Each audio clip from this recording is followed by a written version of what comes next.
Okay, great. So we're recording. Oh, and we are silencing. Please. Welcome to the latest episode of Authenticated with your host, Kate McLeod. I am intrigued by people. People watching, I love. People learning, that's where I'm insatiably curious.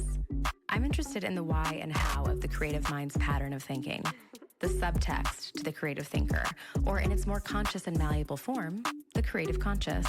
Because when you are so clear on yourself via the triad of consciousnesses, then you become reflective to others.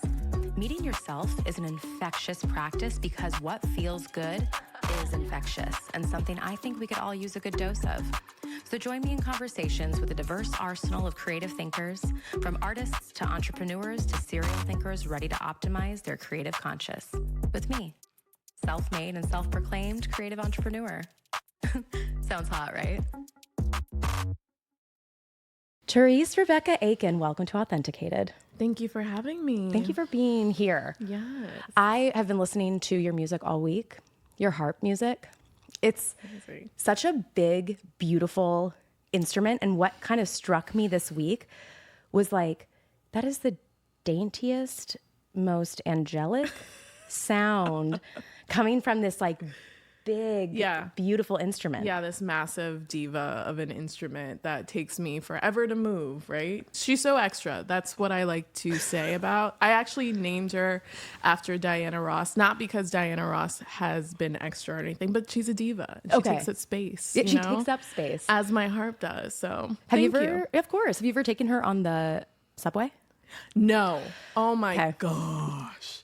I would like, just thinking about it, like sends my nervous system into full fight or flight. Yeah. But there are some people who have done it and I just say, bless them. Yeah. You know?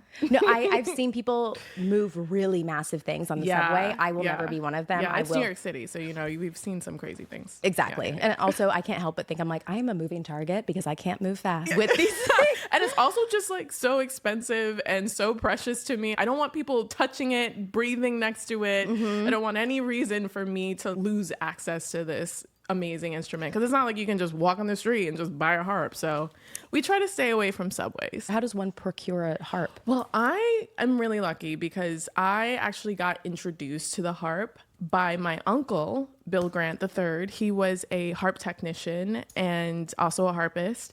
So word on the street is he looked at my fingers when I was born and was like, okay, girl's gonna be a harpist because they're long. And I was like, okay. I mean, I was a baby. I didn't actually respond, obviously. But, you know, I started out on the piano because I wanted to be Alicia Keys. And I was like, love that girl. I would love to be her. And the harp is actually a piano on its side. So I was able to transition pretty easily to the harp because of like the way the fingering is and the way that, you know, the sound is structured. So long story short, because my uncle repairs harps and all those beautiful things, he was able to give me a harp for my 16th birthday. That is so cool. I was like, some people get a car. I got an instrument. So like a big instrument. A nice instrument too. It's great. I saw two posts of yours recently that like really made attention. And one was your new, is it an electric or a portable harp? Yeah, it's both technically. It's an electric portable baby harp, I say, because I am venturing into the world of sound healing. I actually just was recently certified as a meditation instructor through the Chopra Institute. So I know I can't stand still. No. That is so cool. But yes, because I understand the power of sound and how healing it is and how our bodies are literally vibrating instruments ourselves, and how, you know, listening to music and certain frequencies actually can, you know, put your body in harmony. So I have seen the effects on myself. I've seen it through other people. And, you know, people often remark that the music that I play, even at weddings or anything like that, has a healing touch to it. So, you know, I have been exploring that, and I I have been exploring that through my baby harp. So it's been a nice little journey. She goes on the subway. Yeah. Okay. Yeah. She goes on my back. It's fine. Just got a little baby pack. That's really cool because that means that you are an active listener in your own feedback loop. Yeah.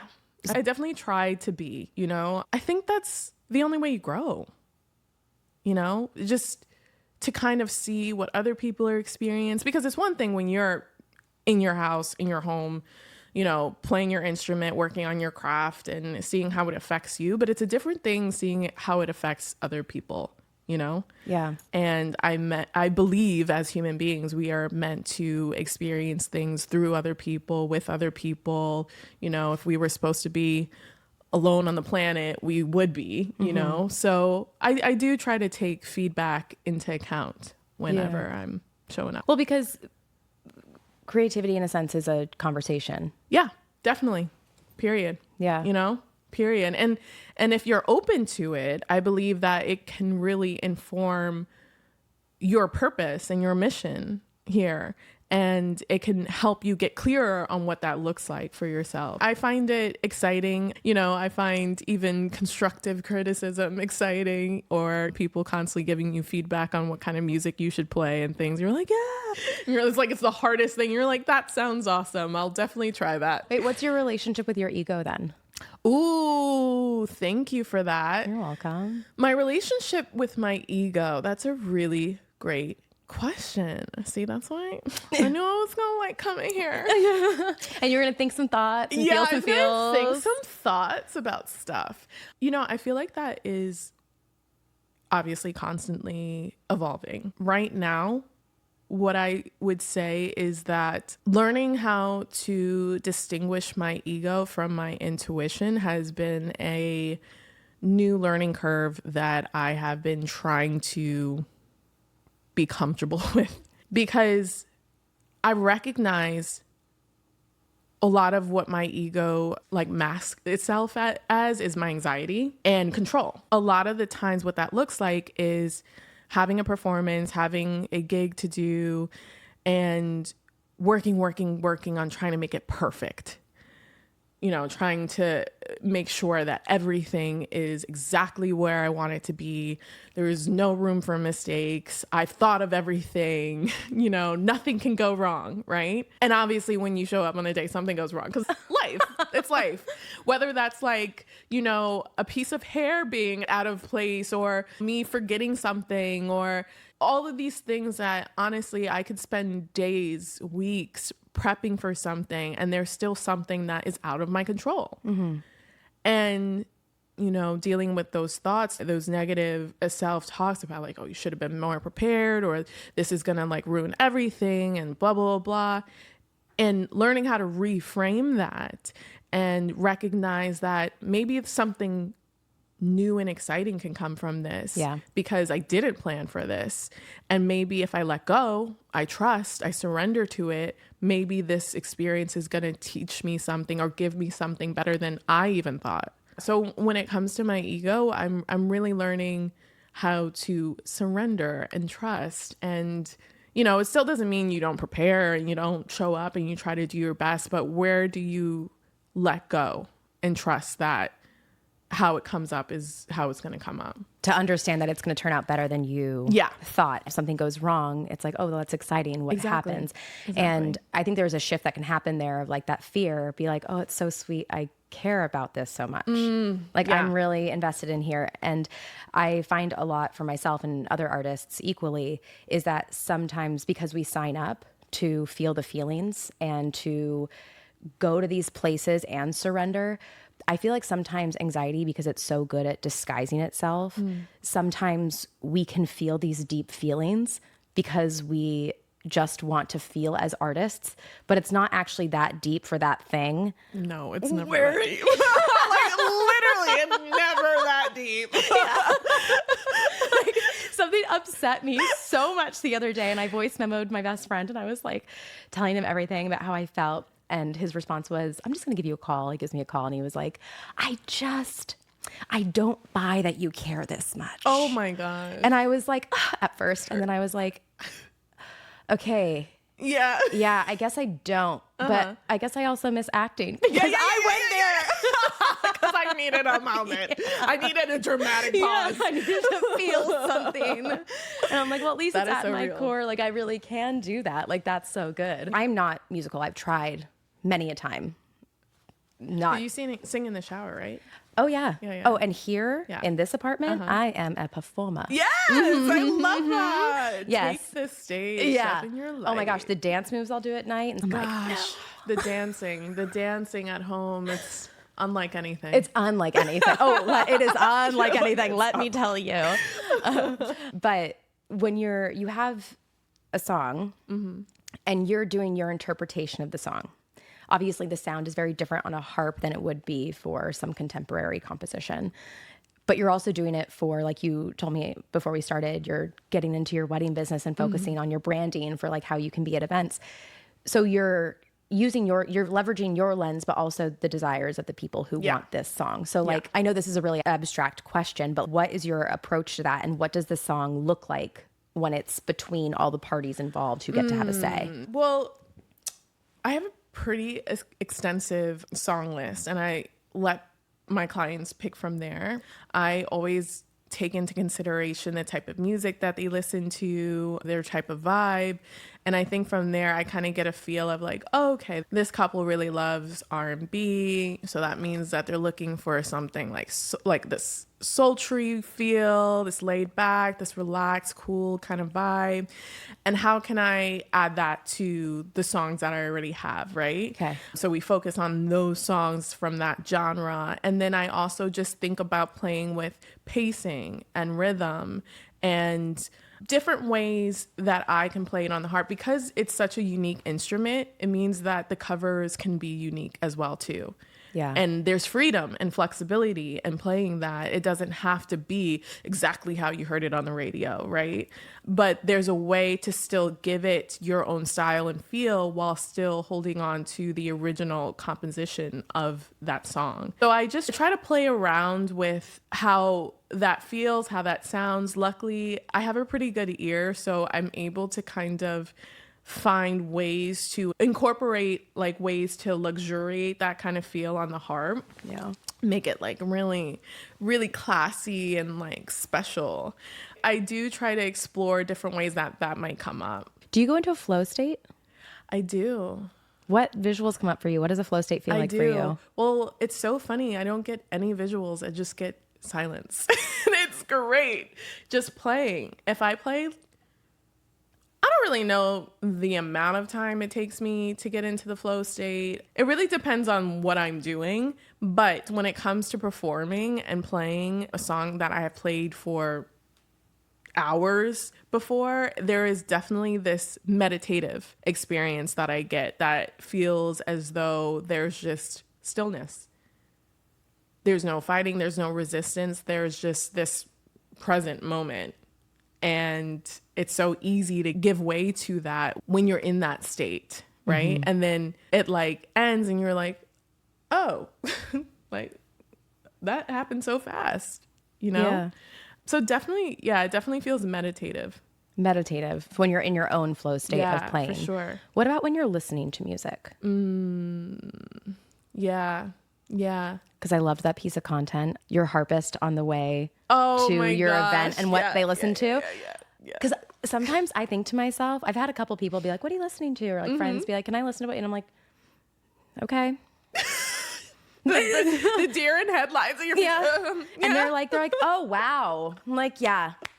Yep. You asked. Yeah. You asked. Yeah. A lot of sexy red. Yeah. Surprisingly, I thought that. Just randomly. Yeah.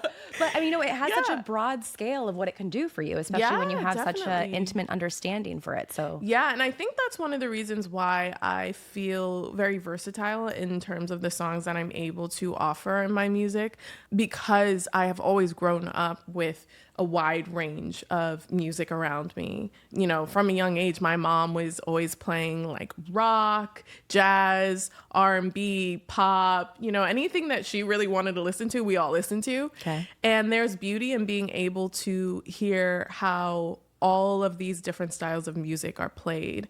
And I think when I listen to music, I wouldn't really say it's a flow state all the time. It's more of inspiration. There's a lot of inspiring thoughts, visuals that I get about like performances that I want to do or different things that I can do with my music. So there's definitely, if you see me on the subway and I'm just like writing stuff on my phone and my notes, that's me getting some inspiration, That is great. Yeah. Is that your process? Yeah. Okay, so being on the subway, listening to music and writing notes. Yeah. Process. Yeah. So music has always been a visual medium for me too. I can do an entire, like a choreographed dance comes to mind for every, yes. Bingo. For you too. Yeah. It's movement. Full performance. Yes. And it makes sense. Yeah. And like, oh my gosh. Yeah. It just like takes me back to when I'm like 7 in the mirror and I'm lip singing to Backstreet Boys that I have no idea what they're talking about, but I really feel like I know. This. Yeah. I'm into and it. I've been through things. Yes. I've been through oh my gosh. I listened back to certain songs and I was like, I literally thought this was happening to me. I thought I knew what it was like to lose love. At 12 or 13. At like 12 or 13. You're like, girl. Okay. The boyfriend that you literally can't remember the name of right now. Seriously. Escapes my mind, Music for you, it channels part of your creativity. So how do you channel the other parts? Definitely through physical movement. Okay. I'm a really big yoga girl. Love me some hot yoga. Okay? I love hot yoga. Yeah. The sweatier, the better. Yes. Yay. I love it. And it has really been a very inspirational practice for me. I can go into a class with so much on my mind, not feeling in my body, confused, all the things. And now I've been walking into class setting intentions about what do I want to like release or something of that matter in class. And every time I set that intention and that focus, I leave class with more clarity on that question. And so it's really just been a nice place for me to be in flow with my body and to be breathing more deeply, more connected to my body. The type of practice that I'm doing really focuses on you leaning on your own strength and your own body, right? And the way the classes are set up, it's in front of a mirror. So you're like staring at yourself. And it's like, it's just you and you, baby. It's just you and you. Yeah. You against you, which is the world. Yeah. And it really does create a different sense of connection to yourself in a way that I am learning to trust myself more, that I'm not going to let myself fall. Even if I fall, I'm going to get back up. Yeah. In the literal and, metaphysical sense, honestly. Yoga has been a really big game changer when it has come for me accessing my creativity, being able to relax, being able to be in my body. There's so many times I come back from a yoga class and I'm just in my apartment singing, writing things down and recording things. And I think that's because it just gives me a space to breathe and to release and to be more present with that creative side of me. There has to be an outside source to connect the mind and the body. I am trying to work out my relationship right now with my body voice. If I feel something deeply, if I think something, I'm going to feel it emotionally, but also it's so real that it is going to manifest in my body. And I feel like I've ignored the body for a very long time. Girl. Right? Yeah. Thinking about like the size of your instrument. Yeah. And I'm going to also assume primary instrument because I'm assuming you play other instruments. Primary instrument. I do play the guitar and the piano a little bit, but that is my primary focus right now. But your body has to support. Yeah. All of that weight.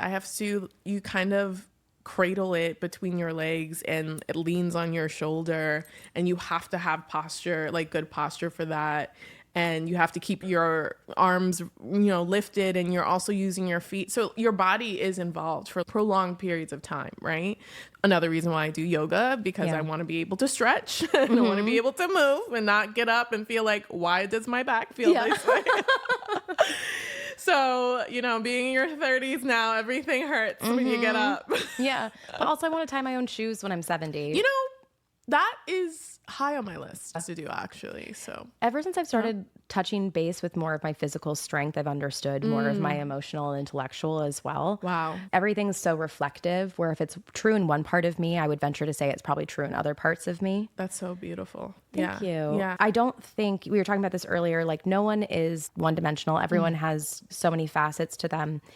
And I feel like to niche down so much that you believe there's only one thing you're capable of is a really dangerous thing, because that leaves more incapable than it does capable. Yes, because I feel as though that's kind of limiting you, because you're saying like, I am only this, I can't be anything else. But the whole beauty of being a human being is that you get to explore so many different facets of yourself. Yes. And they all get to live in their own places instead. Like they all don't have to exist at once. Yeah. I think when I took my creative consulting business, I put a lot of attention and really started to focus on that. It was like this special ego death where I realized, why isn't this working at first? And I was like, oh, because I'm a creative consultant still trying to prove that she's still an actor. And I'm like, that part. Thank you for saying that. Yeah. It's so hard to accept that multiple things can be true at the same time. Amen. Will I ever not be an actor? Absolutely not. But me going over here and doing this thing and really focusing on this thing as this thing is meant to be focused on, it does not diminish from that. Exactly. It is that still lives there. And it's not like I'm taking energy from Kate actor and then putting it into Kate creative consultant. I'm just finding more of myself actually.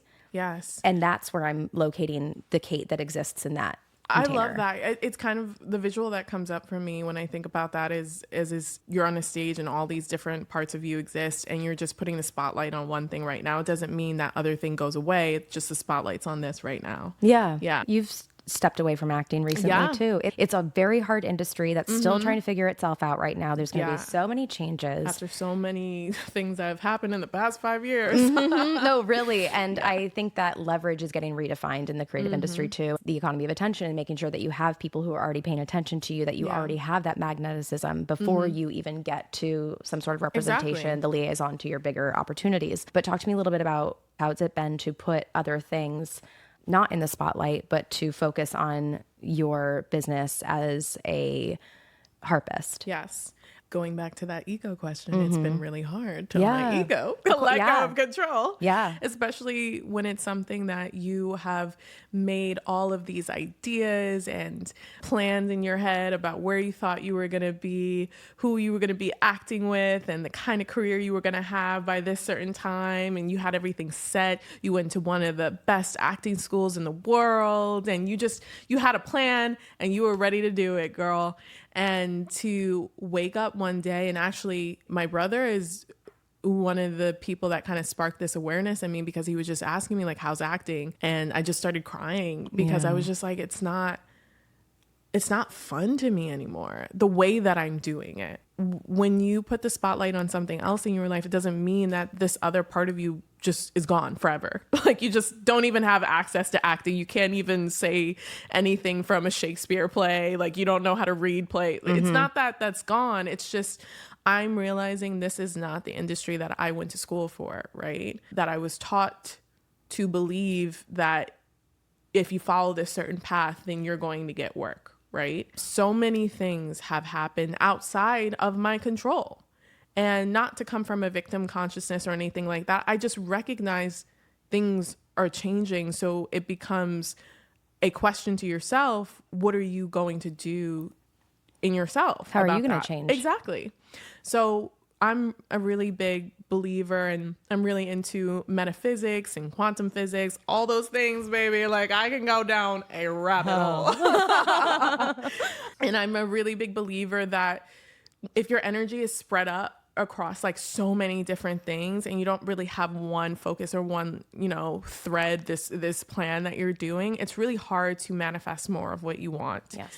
And I felt, when I was getting auditions, I just felt so frustrated because it wasn't the type of work that I wanted to be doing. And I had to stop what I was doing to go and like make time and space to set up my setup and do my hair, do my makeup. Find your reader. Yeah, learn exactly. your lines, get keep your doing character. headshots, keep going to classes. When I looked at it, I stepped back and looked at it. I was like, it doesn't really make sense that I'm doing all of this work to chase opportunities when I'm in this space where I'm making opportunities for myself. Yeah. It just doesn't feel like a good fit in terms of how I can approach things as an artist. Maybe it works for other people, but it just doesn't feel like it fits for me anymore. I'm charging a lot of money to go and to perform a beautiful service for people's special days. And I'm being like, people are excited to have me. People want me there. I feel like I'm giving something of value. And it feels, compared to submitting a tape and being in a pool of like 500 other actors, it just doesn't feel as if it's a good use of my energy anymore. I'm a true believer that if you take back your energy, you take back your power, you put that into like one thing, you focus really hard on that, that can create more opportunities. You can use that to leverage the kind of career that you want, right? Yes. I mean, we think about Lady Gaga, Janelle Monáe, all these different artists who actually wanted to do acting first. And then they decided that they were going to focus on their music and they were going to go hard in that area of their life. And then it led them to the type of career that they wanted, you know? So it's hard because it's hard to explain that to people who may not be in the industry or are in the industry and just aren't like used to the multifaceted kind of creatives that we are now. It's just something in my core that I felt like it doesn't feel right. And I keep forcing myself, and I know myself. I know that when I try to force myself into something, it just never lands. So I was like, I need to step back. I need to rethink about something and just really see what is the vision for me, because I do see myself creating and telling stories of my own and working with other creatives in that way and having more ownership over that. Yes. Instead of waiting for someone to give me that chance. It's kind of against the creative intuition to wait. Yes. Especially for permission. Because when the idea hits, it hits. Oh, I can't help you. and you're talking to Venus and Aries over here. So how I approach creativity, love, I'm just like, why is it not done now? Wait, what are your signs? I need to know now. Oh my gosh, you want the full I want the full chart? Okay. Don't get me started. I have a best friend who's into astrology and she got me all hooked on it. But I am a Taurus sun. And we're both Taurus sisters. Taurus sun, Virgo moon, Libra rising. My midhaven is in Cancer. I have a Mars in Leo. I have a Venus in Aries. What else? And a Mercury in Aries. So that Libra kind of calms me down.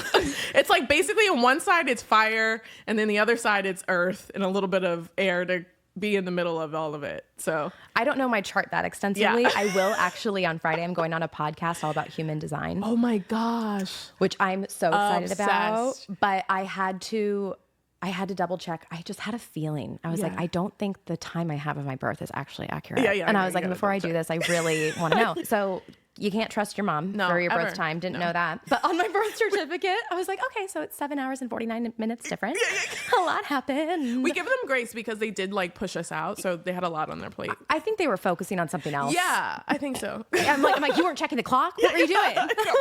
It's like birthing you. But I found out that I am a Taurus sun and then a double Sagittarius. Oh, nice. I love that. Yeah. So like grounded fire who forgets to breathe. That makes sense that you're doing this podcast because Sag is all about like quest for knowledge, all of that stuff. Like I said, I'm not the astrology guru. I know a lot of other people are. But yeah, that's so dope. It makes a lot of sense to me because at first it was a Virgo rising. And I was like, listen, I know I come off as type A. Yeah. But I'm a malleable type A. Yeah. Yeah. Where I'm like, if you conclude Kate as type A, either you didn't hear me speak or we don't know each other that well. I understand how that comes off. I know how like I look, but like I'm like, I will abandon ship so quick to find the next best idea because if I think of a better idea, we're going there. Yes. Yeah, all the time. See, and the fact that you know that about yourself, that's like, that's power. Well, something that I had to kind of tap into as far as like leveraging my own audience and really going off on my own as a creative entrepreneur, as a consultant, as a writer, producer, actor,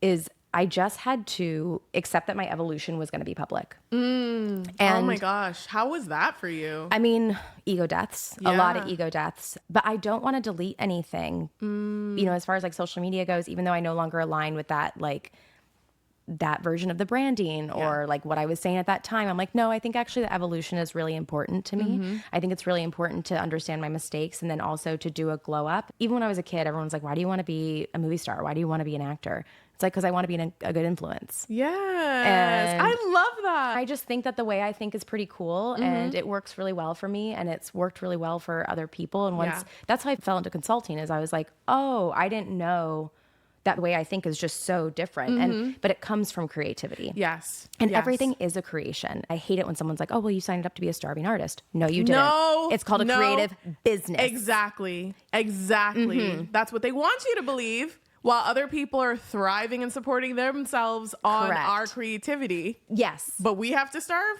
Okay. Absolutely not. No. No. This is a whole I don't claim package. that. Maybe you can claim that, but I don't. Thank Honestly, you. if you want to subscribe to that, like, go good ahead. for you. I still am a Taurus. Yeah, exactly. I was like, being broke and being a Taurus do not go together. No, they do not. Because what luxury do you have? Exactly. Please tell me. Okay. Oh, well, you're asking me what luxury. No. Okay.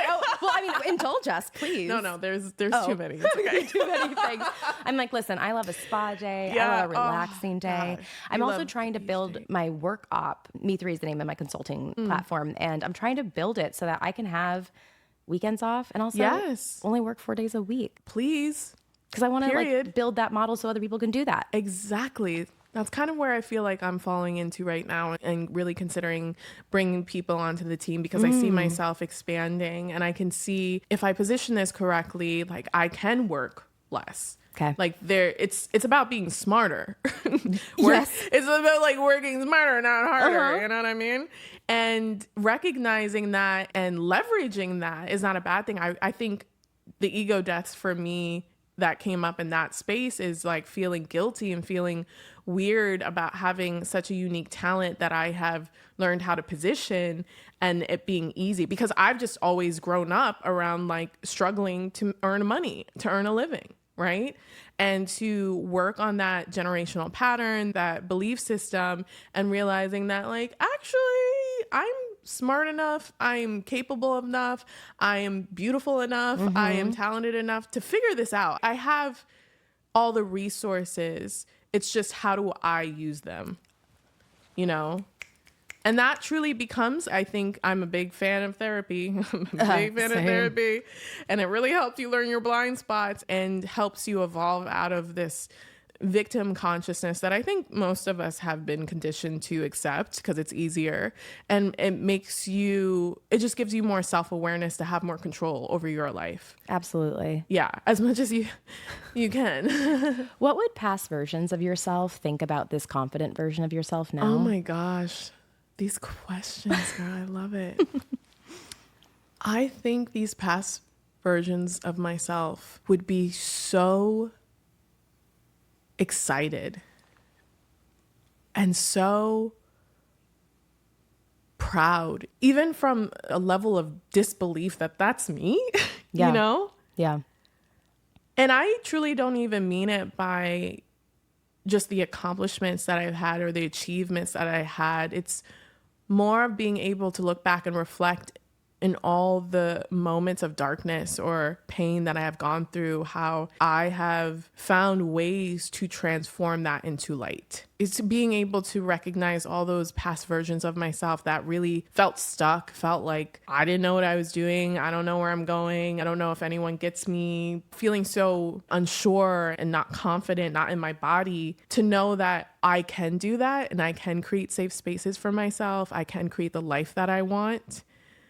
Yeah, I think those past versions of myself would be like, she's dope. Like that's me. Like so excited. So excited. Like, especially the little version of me. Like she would just want to talk to me all the time. She's like, I have so many questions, blah, blah, blah, blah, blah, blah. So I feel like I've become the friend that I've always wanted to myself. And that feels like a blessing. That is so beautiful. Yeah. Becoming the person that you needed. Right? Yes. Yes. I love that so much. And like sometimes it even comes down for, at least for me, like a practice is just saying what my day is out loud. Yes. Oh my gosh. I've been trying to do that more actually because homegirl is still type A, that Virgo. And I could definitely be like, I didn't do shit. I have to like take a moment just to be like, wow, I'm really grateful for how I showed up today. I'm grateful for how authentic I was and how I allowed myself to be present. I got this done. You know, maybe tomorrow's another day and I still will get it done because I will. Yeah, saying those things out loud though, you know, because I'm a very big journaler too, but I do enjoy saying things out loud as well because it's just, I don't know, that conversation with yourself is very, very nice. It's actually scientifically proven to improve or to help solidify neurological pathways. Oh, wow. Thank you for that. Yeah, because your brain doesn't know the difference between the way you speak about someone else and the way you speak about yourself. Ooh, I love that. Because I've been trying to just like eliminate negativity and like only do things that align because I just want to set the standard of pattern of, no, we do things and we attract things and we create things that feel good. It doesn't have to feel bad. Yeah. It doesn't have to not feed me. Exactly. I'm thinking about Keanu Reeves right now. What? Yeah, that is so random. Because I don't know, I've heard he's the nicest guy on set. Yeah. And like he'll show up early and like he'll help with load in and he'll help with load out. Yeah. Like someone like that, someone who genuinely is just enjoying their life. Yes. And just kind, you know? Just kind. I feel as though I was thinking about that on the way here. You know, kindness is such a brave thing to be in this world. Having your heart open and being kind and being generous is scary. So when people show up and they do that and they're courageous, and I feel like that's just like a lasting impact. Yeah. We all have heard those stories of someone coming to you or showing some level of kindness to you when you were just having a really bad day and you were being a little bit of an asshole, and they just say one thing to you or just do without any expectation for anything back, and it just changed your whole mood. Yeah. And I think that's something that's one of the values that I do want to try to incorporate in anything I do, whether it's music, you know, it's acting, it's media, it's healing work. It's just being able to really get to the core of human experience and to really focus on truth. Yeah. Like what resonates. Yes. So with that being said, what is your definition of authenticity today? Honestly, going back to what we were talking about in terms of speaking to yourself every day, I would definitely have to say being honest with yourself. If you can be honest with yourself, I believe that shows up as authenticity, because you're not adjusting yourself for anyone else. You're not trying to force your emotions into what doesn't feel good. Being really clear and honest with yourself, and you have that relationship with your past selves and your future selves where you can show up and be real with yourself in terms of how you're feeling in this moment. That reflective nature, how do you keep that in practice for yourself? To like what are your like touchstones of when if you ever feel like you're not being honest with yourself, like how do you go and like recalibrate? Yeah, well, getting back into my body has been really helpful because when I feel like this doesn't feel right, or, you know, maybe I shouldn't say yes to this or something like that, I listen to that. If I start to feel my anxious attachment system getting a little activated, I'm like, okay, let's step back. We're going to take a moment. Yeah. I don't have to respond quickly. That's something new. I'm being like, you can wait, actually. Yeah, you just see into my soul. Jesus. Yeah. Oh my God. Yeah. But seriously, I was like, maybe you can wait if you're unsure, and that's okay. You know, it's not a life or death situation. And being able to honor my no is something that I've been working on, because at the end of the day, I'm recognizing that I've been holding firmer boundaries. As I said, Libra rising, so she don't like to have boundaries all the time, but we're working on it.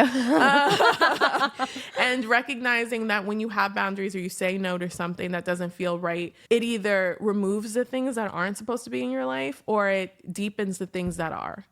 So trusting that if you are honoring what you need in this moment and you are vocalizing that, people will step up or step away. Or step away. And at the end of the day, you're going to be good no matter what. And it's that trust. If you're constantly being honest with yourself, you're like, well, at least I know that I can tell myself how I'm feeling. Exactly. And I trust that I'm going to be here, and I trust that this is going to be okay. Yeah. How much has fallen off for you since you've gotten clearer on this? Oh my gosh, so many things. Yeah. It's wild, right? It's mostly people. Yeah. And it's so interesting to experience it, because if I would have went through this experience like a decade ago, I would have been so scared and so anxious and so upset, crying all the time by people not wanting to be in my life and not choosing me, and feeling like my sense of validation was all tied up in how other people choose to be in my life. Yeah. And now I feel so free because I've had those experiences. I've seen that when you actually step up for yourself and have those boundaries, have that clarity, and allow yourself to let go of the things that aren't working, you're actually making space for something amazing to happen. It's that reframe of focusing on like, no, I'm losing this, but thinking like, oh, I'm wondering what I'm going to gain by doing this. Yeah. What's coming? Yeah, That my intuition exactly. knows that like I need this space. There's a mourning period though, right? And that's also what I've been adjusting myself to be patient with. As someone who is very heart-centered, very generous, and very kind, like I really do want to take everybody with me, you know? Yeah. And I recognize the work that I'm doing on myself. Not everybody's going to want to do that, and that's okay. It really doesn't mean anything about anybody. It's just you got to understand we're all on different journeys. But if you allow yourself to let go and to know that, you know, we're all on our journeys of discovery, and maybe you're on that journey with someone for like, you know, years, or maybe it's like a couple months and then it's like, you know, a few years later after that, you just have to trust that and know that it's about your journey. Like my mom always said, you're not here to make friends. Like when you go to school. And I was just like, that's so harsh. And I'm like, but I understand what she means on a different level by like, you're going to have people in your life. You don't have to worry about that, but it's more about you being a friend to yourself and being honest with yourself than it is about needing to validate your experience through all these other people. I think that's the catch-22, especially at 18, going to performance school or going to, you know, like Definitely acting school, because so much of it is about perception. Yes. And it becomes this thing too, where you are in locked. And if you have not been through an acting program, whether it's a conservatory or a BFA or an MFA or a BA, whatever it is the weirdest. Oh my gosh. Weirdest Experience ever. Yes. And that group of people you become so close to in this very forced siphon, because you're working so hard to discover yourself. So they think that they have this deep knowledge of you. And genuinely, they do. Yeah. But they just don't have the context outside, because nothing in life is ever going to be like that 80 hours a week. Exactly. Kind of experience. Exactly. So you're not there to make, and I wish I knew this at 18. I couldn't have, because she was herself. We're 18. Yeah, we're 18. We love her. But it's like, no, you're not here to make friends. You're actually here to make colleagues. Yes. You're here to be professional because you want, and I've realized this in the past couple of years, and getting involved in different art entertainment areas or like volunteer positions, organizations, and just expanding my network that way. I'm like, oh. And I think it kind of worked out in my favor now, because now I'm the best version of myself to date. And I'm meeting people who are in the same place as me, you know, disregard age. But I'm like, oh, okay, great. I have arrived as I've needed to here. And now I'm meeting these people who are doing the same thing as me. But it's hard to go from acting school into the real world, because that system does not set you up to actually how to do what your craft is. Exactly. Yeah. Exactly. And I think that's one of the things that was hard for me to realize afterwards. It was just like, okay, you graduate, you know, and scene. Scene? I was hoping you were going to say scene. Yeah, but you're like, where did my close friends go? It's like, no, that was a forced sense of intimacy. Yes. And I'm not saying it wasn't intimate. I'm not saying it wasn't value. I'm not saying I don't have deep love and appreciation for those people that I spent so much time in that container for. But it's not the real world, so you're not actually meeting the real version. Yeah, and I'm curious for you, did you experience like friend breakdowns, breakups after? There was a year mark after college where everyone was like, It was, for undergrad, it happened during. And I've been kind of grappling with this. I dealt with so much bullying, specifically female bullying, when I was younger. I know, it's really too bad. It's hard when it's women. It's like, hard when it's women. You're like, guys. Yeah. It's hard for all of us. Can we just be can we all just like be nice to each other? But, you know, I also have to acknowledge that there was some level of my own participation to put myself in the victim seat there and to sit there. Yeah. I didn't know how to do boundaries yet. So for undergrad, it happened during school. I will say in my class, I left with one friend and one like genuine would, you know, ride or die friend. That's still my best friend. And through grad school, grad school was a grad different school, actually. Yeah, I went to the new school, and at the end, it was just like, I think graduating amidst a pandemic and the world being what it was at the time, I just don't think anyone had capacity for each other at the time. That's real. And that's okay. And Zoom fatigue was so real for Zoom University, and we were all there fighting tooth and nail. I didn't have the best communication skills, so I couldn't communicate to my classmates like what I needed or what I was doing. And so when I was told that I wasn't doing enough, I was like, yo, I've been doing this. And they're like, well, no one told us. And I'm like, well, fair. Yeah. That's telling you now. Sorry, I tried to help in secret. But, I think it fell apart. And I definitely played a role in that too. From the bullying growing up, when I feel like someone is trying to hurt me, I cut them off immediately. When someone is trying to put me down, I'm like, I don't have space for this. Yeah.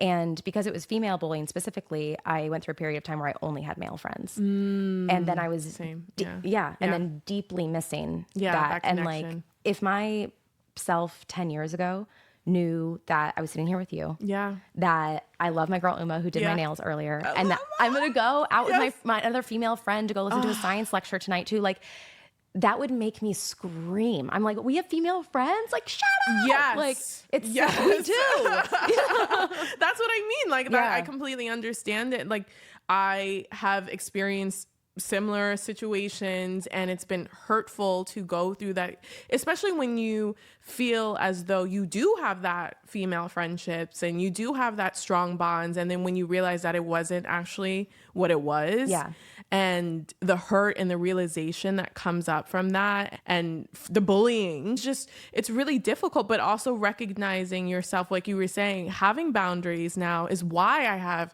the friends that I have, because I now see when unfortunately some women are stuck in gossiping or negative self-talk or anything, I'm like, hope that works out for you. I'm going to go over here. Instead of trying to stay and fix in my codependent patterns that I'm letting go, being like, how about looking at the world this way, blah, blah, blah. It's like, no, it's okay. You got to go through what you go through. Well, it's relinquishing that responsibility because, and that's why you have to separate it. In art, it's like, we want to bring good people with us. We want to bring our people with us. We want to connect with people, have a creative conversation. Not everything has to be a creative conversation. No. And what used to happen is when I would perceive someone as threatened by me, and I know I have a big personality, and I know I have a lot of confidence, and I know how I can come in. But when someone used to perceive me as a threat, I would try to be responsible for that. Yes, absolutely. And now it's like, okay. No, do that. I'm sorry. Not even I'm sorry. I take that back. I'm just like, I hope I illuminated something for you that helps you, but otherwise I gotta go. Yeah, and I'm taking it as like, that's okay. Well, that's too bad. Good luck with that. Yeah, you know, because I recognize what service am I doing to other people by shrinking myself because you feel uncomfortable. I am not intentionally hurting you. I am not doing anything. And the funny thing is to oftentimes the people who are inspiring or who are taking up space, you don't even realize that they have gone through a lot. It takes a lot of shit to be this peaceful. Okay. Or certain. You know? Yep. Exactly. This was a choice. This was an active choice every single day. Me just reframing that in myself and recognizing, I'm not really willing to give that up to make you feel comfortable. I hope that you would be inspired by this and we can talk about that, but that's a choice you have to make. It's about protecting your peace. And there are times when that conversation is of value, when both people are willing participants. Amen. But if someone else doesn't have the capacity for you, then they don't. You should believe them. Yes. And I've been learning to have that conversation too and hold people accountable if I feel as though somebody has entered my life and maybe their energy or behavior isn't like alignment with me. I speak up about something that they may have done that has made me feel uncomfortable, not in a way like, oh, you did this and you better do this, blah, blah, blah. I'm just like, hey, I value our friendship and I would like to grow on it, but I would like to know where this came from or why you may have said that. If people are able to, receive that, oftentimes I found that it has deepened my friendships. And I used to be like, oh, I can't tell them that hurt my feelings. They might not be able to handle it. And if they can't, then they won't be my friend anymore. Exactly. Instead of being like, actually, everybody is human beings and we are all capable of handling our emotions, hopefully. Some people but those are my, not quite sure on everybody. Those are some of my most valuable friendships now, where I can call and be like, hey, this like made me feel, and if it's a reaction of like, and then I'm like, okay, no. But most of the time I and I keep like, my nervous system keeps like as I have more conflict and like setting more boundaries, my nervous system is like dealing with it better because I'm Yes! like, yeah. And I'm like, hey, it's so funny how that works. can we talk about this? They're like, oh my God, yeah, that was weird. What was going on? Yes. And Oh I'm my like, gosh. and I'm like, this is where I was that Thank you day. for saying And they're that. like, oh, Yeah. this is where I was that day. And I'm like, good. And I'm like, I'm going to stop thinking that I can read minds. Yes, exactly. Great. Yeah. We're all better because we had this conversation. Exactly. Right? Yeah. And I think that's the thing. If you come from different households, how we've like learned to handle conflict can be tricky for everyone. So we're all trying to find our best way forward. And I think that's why compassion and empathy are important for us to continue to explore. Compassion, empathy, and like honesty sounds like another like integral part of what your integrity means to you. Definitely. You just had this conversation with me about boundaries and taking care of yourself and this regulation. How does that translate into your work as a present musician, like when things go wrong? That's really great. I think going back to the idea of boundaries and protecting my peace has made me realize how valuable I am when I am peaceful. Yes. When I am not a stressed out weirdo. Like I am so much more valuable, more creative and more present and more like giving when I am at peace, right? So in order to do that, I need to make sure the environment that I am mostly in when I go home or, you know, who's in my life, relationships, platonic or romantic, the people in my life aren't draining me. And dealing with that immediately instead of waiting months, maybe it'll get better. I know they're going through a lot, blah, blah, blah. But dealing with it immediately, having those conversations that we were just talking about, instead of walking around and dragging that energy with me. Yes. Because I'm showing up to people's weddings. Oh my God. You know? Literally how you show up in life is how you show up in your art. Yeah. It's an extension of exactly. yourself. It's just humanity on display and specifically your humanity. Yes. And I can't be showing up and, you know, having an attitude and being cranky and stuff when I am here to perform bring happiness and joy with harp, you know? I understand that. It also in my pricing as well, too. That was so hard. Like being able to charge, you know, a lot of money, like thousands of dollars for my service was hard at first. But it is hard. But recognizing that, no, I am giving value that is equatable to this. Yeah. And understanding that in my presence, because a lot of the feedback that I would get is not just about me playing or the way I look with my harp or how my harp looked. It's also about the energy that I gave. And I truly believe that how I play is a reflection of my energy. So if I was having a bad day and I'm just like whatever playing and everything like that, you would feel that. But if I'm present, I'm grateful, I'm happy to be here, I'm enjoying myself, I believe that reads through my performance style. It sounds like the conversation between your body, the instrument, and your instrument on your body. Yeah. This has been such a deep, good, needed conversation. So good. Yeah. So good. I'm so grateful to be here. Oh, thank you for being here. I feel like we could talk forever. I think we could. Yeah, we could. I mean, like there might need to be a part two. Yeah, I was like, nah, I think there will be a part two. Where can people find you? What would you like to plug? What's coming up for you? Yes. Well, I am currently working on my own Spotify digital album being released in the beginning of next year. So you can definitely follow me on my Instagram. I'm sure we're going to share it in the notes and stuff, everything. But you can basically find me on Instagram. That's where I'm the most active. That is under my personal account, either Terrease Rebecca or my harp account, Noor Hathor Sounds. I love that. Yeah. You got to follow her. She's amazing. Please do. Thank you.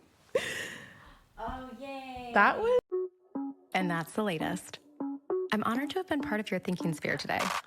Feel free to share, like, and subscribe on this platform or follow and participate on any of my social media platforms. If this practice intrigues you as much as it does me, then join us in the Me3 community, where we will work directly and you'll curate a mindful method of thinking to define your own creative conscious. Thanks for listening to the latest episode of Authenticated. I love that you're here.